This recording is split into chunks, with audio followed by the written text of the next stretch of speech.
Bienvenue sur Algérie Info. Votre nouvelle source d'information 100% algérienne, dédiée à l'actualité, l'économie, le sport, la culture et bien plus encore. Chaque jour, nous vous apportons une analyse claire, rapide et fiable de ce qui se passe en Algérie et dans le monde. Abonnez-vous pour ne rien manquer de l'essentiel, car ici, l'information, c'est maintenant.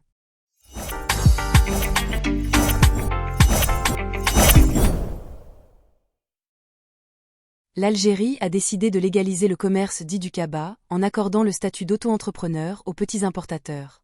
L'objectif est d'extraire cette activité de l'informel.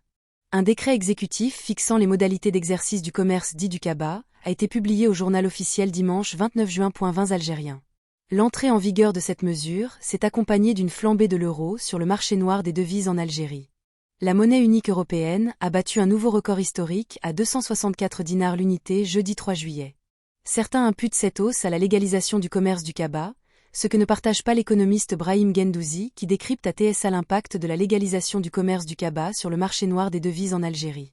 L'Algérie a décidé de légaliser le commerce du cabas et a fixé les conditions de l'exercice de cette activité.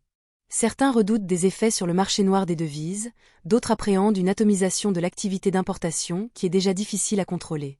Quel est votre avis ?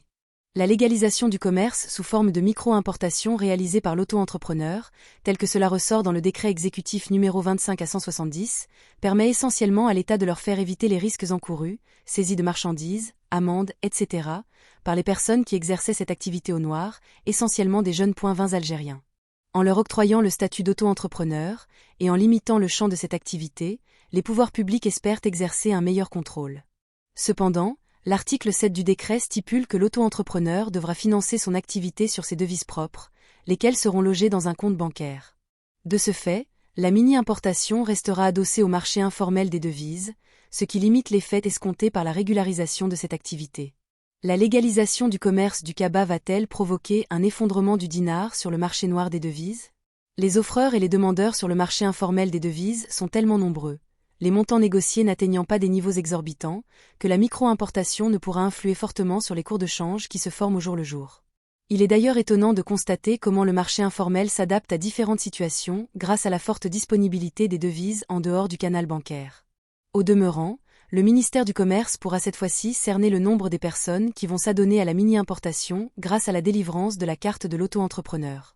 La forte appréciation de l'euro face au dinar constatée ces jours-ci est liée à la demande exprimée par les voyageurs dans le cadre du tourisme et de la période des vacances, sachant que la nouvelle allocation touristique n'est pas encore entrée en vigueur.